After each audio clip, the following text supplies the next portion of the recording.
Você quer saber o que a carta do diabo no tarô tem a ver com a idolatria na Bíblia? Vamos lá para o nosso estudo de hoje, falando do arcano do diabo? Se o diabolos é aquele que separa e divide, a idolatria é o mecanismo prático pela qual o ser humano se deixa dividir. Deus é a unidade plena, Echad, de onde vem toda a saúde, luz e abundância. O diabo barra Satanás é a dinâmica da divisão e do obstáculo, que tenta cortar o seu acesso à fonte. A idolatria é como essa divisão acontece na prática.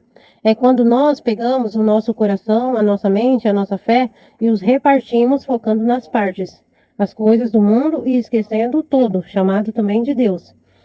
Mas atenção, a realidade precisa se diferenciar para ser conhecida. Na Cabala, por exemplo, a unidade se manifesta através das múltiplas sefirós. Na Bíblia, a criação surge através de separações, luz e trevas, terra, mar, dia e noite. Então, temos que ter aqui a visão clara que nem toda divisão é diabólica, o que torna algo diabólico no sentido simbólico de diabolos não é simplesmente separar, mas romper a conexão entre a parte e o todo. O problema surge quando uma dessas partes é arrancada do conjunto e elevada à condição de absoluto. E isso é o que faz a idolatria. Ela reduz o todo a uma parte. A idolatria é a absolutização de uma parte que perdeu a sua relação com o todo.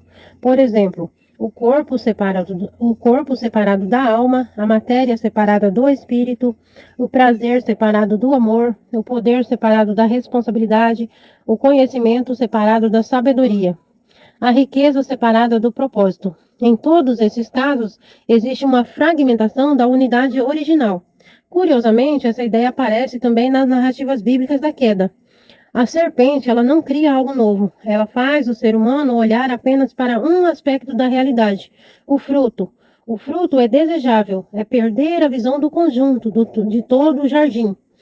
Note que a visão de Eva ficou focada somente em uma parte, um fragmento de toda a realidade que ela tinha no momento.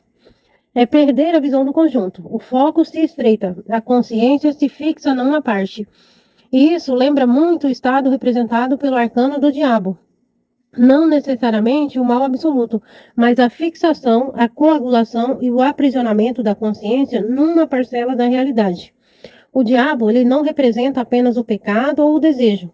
Ele representa a consciência que se esqueceu da unidade e passou a adorar o fragmento dela como se fosse o todo. A palavra grega para diabolos, né? A palavra grega diabolos significa literalmente aquele que separa, aquele que divide, aquele que lança uma coisa contra a outra. Sob essa ótica, o diabo não representa apenas vícios ou tentações. Ele representa um princípio de fragmentação da nossa consciência. Enquanto Deus, na Bíblia, aparece frequentemente associado à unidade, à integração, à reconciliação, o arquétipo do diabo atua através da separação, da ruptura e da divisão. Por isso, o oposto simbólico do diabo não é apenas a bondade. O oposto do diabo é a unidade.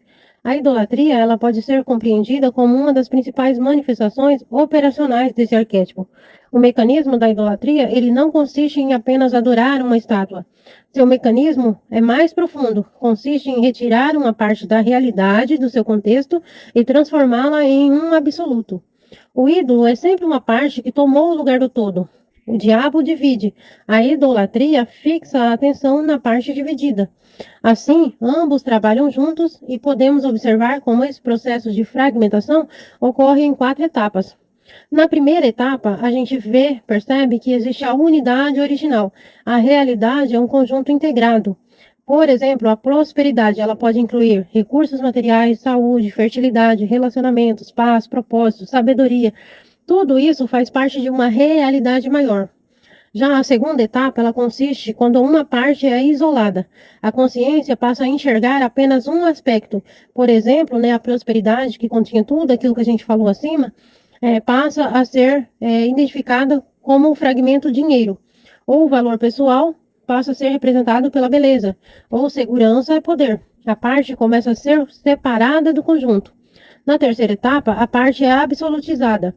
A parte deixa de ser um elemento da realidade, ela passa a ser a própria realidade. O dinheiro deixa de ser um recurso e passa a ser o objetivo final. O poder deixa de ser um instrumento e passa a ser a finalidade da existência. E aí surge a quarta etapa, que é a escravidão. A pessoa agora serve aquilo que deveria servir a ela. É exatamente isso que a Bíblia chama de idolatria. A história do bezerro de ouro, por exemplo, ilustra perfeitamente esse mecanismo.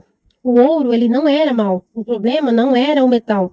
O problema foi transformar um aspecto da realidade em algo absoluto. A riqueza, a segurança e a prosperidade material foram condensadas numa imagem. A parte substituiu o todo. O símbolo substituiu a realidade que deveria representar.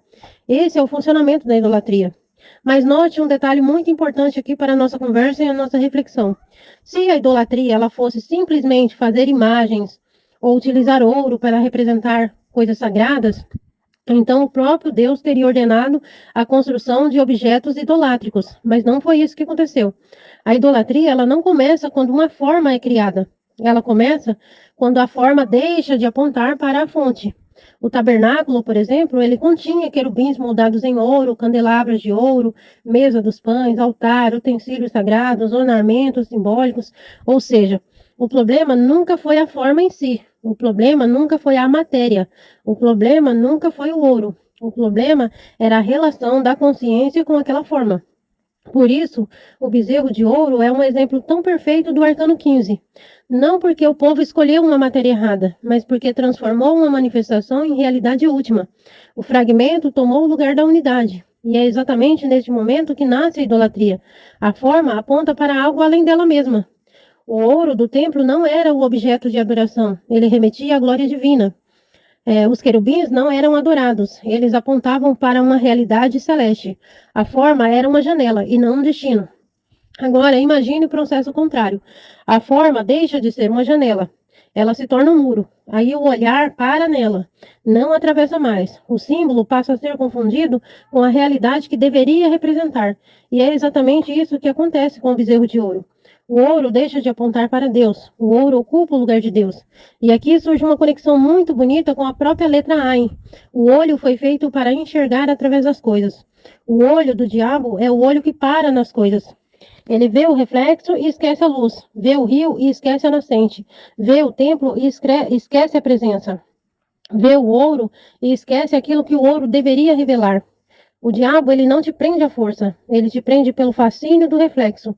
Você aceita a corrente no pescoço porque os seus olhos estão hipnotizados pelo mundo das formas. E esse mistério dos olhos tem tudo a ver com a letra hebraica oculta por trás da carta do diabo no tarô, que é a letra Ain, que significa literalmente olho. Mas como esse olho desconectado da fonte cria as ilusões da vida, eu te conto no próximo vídeo. Então me segue aqui para não perder.